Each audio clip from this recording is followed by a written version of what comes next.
이 사람이 자기가 수감되어 있으면서 동료들에게 나가면 그 피해자를 꼭 죽여버릴 것이다 라고 이제 부산 돌려차기남 사건 같은 경우는 저는 조금 의아한 게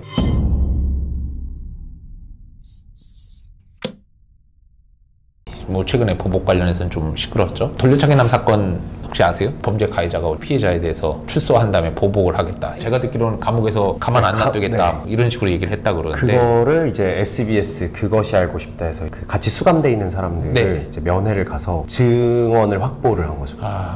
정신 못 차렸네요. 오늘 한번 그 보복범죄에 대해서 많이 또 얘기가 나오고 하니까 다뤄보도록 하겠습니다. 최근에 일어나는 보복범죄다 그러는데 임 변호사님이 설명을 해주시죠. 그 보복범죄 하면은 두 가지 사건이 있는데요. 아까 말씀드렸던 부산 돌려차기 사건.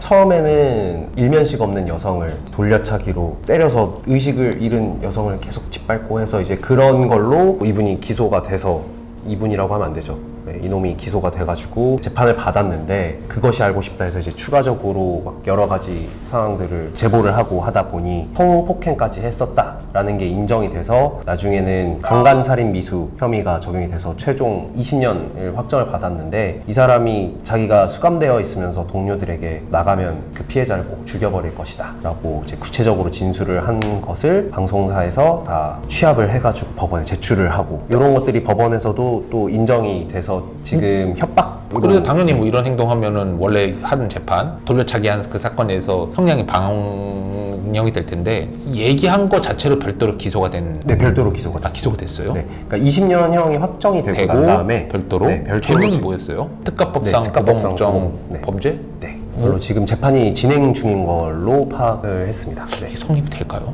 가능하지 않을까요? 너무 명백하게 같이 수감되어 있던 수감자들이 증언을 했는데 한 명도 아니고 여러 명이 그렇게 증언을 했다면은 이 부분에 대해서는 인정될 여지가 있지 않을까요? 한번 짚어볼 필요가 있는 것 같아요. 그리고 또 이거 하나 더 얘기해 주시죠. 특수상해로 2년형을 살고 나온 사람이 출소를 하고 난 다음에 자신을 고소했던 피해자를 찾아가서 칼로 찔러서 사망케 한 사건이 있습니다.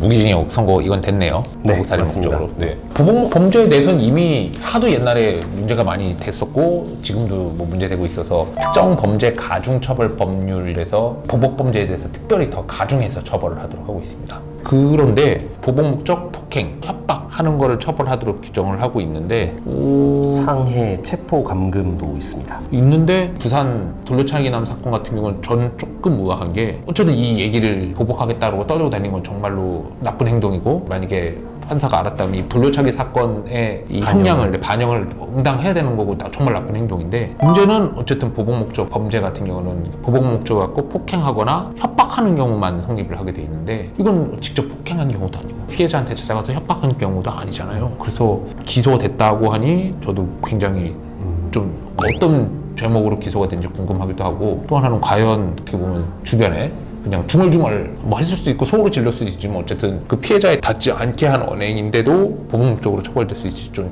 비추가 주목된다고 보거든요. 임변님 혹시 어떻게 보세요 이 사건? 그러니까 해악의 고지가 직접적으로 전달된 경우는 아니기는 하지만 네. 이게 그것이 알고 싶다를 통해서 이제 대대적으로 보도가 되면서 네. 이 사람이 출소하면 죽일 거다라는 해악의 고지가 간접적으로 전달된 부분이라서 그걸 가지고 기소를 했다고 볼 수밖에 없지 않을까요? 이거 잘했다는 거 아닙니다. 굉장히 나쁜 행동이고 정말 이건 파렴치하고 극악한 범죄이긴 했으나 보복 목적 범죄로 처벌하는 조항에는 들어맞지 않는 측면이 있는 것 같아서 좀 살펴볼 필요 있는 것 같아요. 전반적으로 어쨌든 좀 안 좋은 사람인 것 같긴 한데 글쎄요 이거 직접 면전에서 얘기했다거나 그런 게 아니라면 저는 보복 목적 협박에 대해서는 논란이 여전히 있다고 보고 있습니다. 국선 전담 변호사 하던 시절에 보복 범죄 많이 했던 것 같아요. 화나니까 딴에는 억울하니까 찾아가가지고 때리거나 그런 경우 있었는데 보통은 아무리 적어도 집행유예가 가장 많았던 걸로 기억하고 있고 조금 과도하거나 그러면 바로 실형 1년에서 길게는 몇 년, 연 단위로 실형이 나왔던 기억이 있습니다. 다들 생각하시다시피 그냥 범죄도 되게 분노를 할 판인데 범죄를 저질렀던 사람이 또다시 보복 범죄를 한다? 이거는 법정형도 굉장히 강력하게 규정돼 있지만 실제 실무에서 판사님들도 굉장히 이런 부분에 안 좋게 보고 있어서 형량이 굉장히 강력하게 나가고 있는 상황입니다. 혹시라도 이런 피해를 받으셨던 분이 다시 한번 협박을 받으신다 그러면 경찰에 지금 사전적 보호 조치나 이런 것들 받을 수 있으니까 경찰서에 빨리 연락을 하시면 좋을 것 같습니다. 그러면 만약에 실제로 나를 공격했었던 가해자가 출소를 한다든지 처벌을 받고 와서 협박한다면 어떡하나. 안타깝지만 지금으로서는 미리 사전적으로 경찰이 제공하는 제도는 없습니다.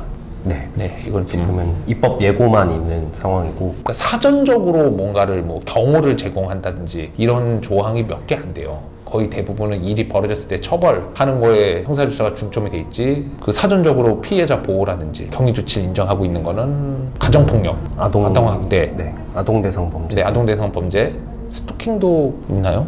경찰한테 어떤 경우에 보호를 요청할 수 있으며 그리고 어떤 경우에 이제 경찰이 사전적으로 보호를 미리 제공할 수 있는지 이거를 한번 찾아보시면 좋을 것 같은데 지금 사전적으로 가능한 게 신변보호 조치, 피해자 보호시설 신청, 그리고 임시 안전숙소 제공 요청을 할 수도 있고 보복을 당할 때는요. 범죄 피해자 그냥 전반적으로 법무부에서 이제 제공하고 있는 네. 지원 제도인데 네. 이사 실비를 지원을 해주는 그것도 있고 스마트워치를 제공을 해서 피해자의 지금 현 위치를 경찰이 실시간으로 추적할 수 있도록 하는 방안도 지금은 제공이 되고 있습니다. 근데 스마트워치가 좀 문제가 많이 있더라고요. 왜 피해자를 추적을 하느냐라는 이야기도 있고 실제로 스마트워치를 차서 신 변호사님이 저를 계속 추적하는 것 같다라고 스마트워치를 눌렀는데 대부분이 통계상 85%뭐 요 정도 되는 게 사실 아니었던 피해자다 보니까 무서워서 누른 경우가 많이 있어서 이런 거에 대한 이제 문제점들이 이제 나오고 있고 이거에 대해서는 실무적으로 범죄자가 3km 이내에 접근을 한다 그러면은 경찰이 미리 알려준다거나 아니면은 즉각적으로 출동을 하는 방식으로 이제 제도를 개선하는 그런 얘기가 나오고 있는 것 같습니다. 네, 스마트워치는 왜 나눠주냐 그러면 유사시에 버튼 누르면 경찰이 바로 위치 알아서 출동을 하게 해주는 그런 역할을 네. 하고 있습니다.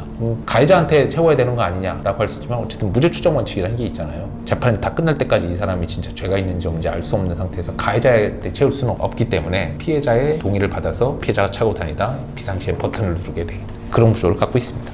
그리고 사실 접근 금지 명령을 받는다고 하더라도 실시간으로 이 사람이 추적이 되고 있는 게 아니니까 결국엔 또 일이 벌어지고 난 다음에 이 사람을 형사 처벌하게끔 그렇게밖에 할 수가 없으니까 사전적으로 예방하는 효과는 내가 이 사람을 해야겠다라는 마음을 먹으면은 이미 범죄를 저지른 사람인데 접근 금지하라고 했다고 해서 그 사람이 지킬까라는 의구심은 있습니다.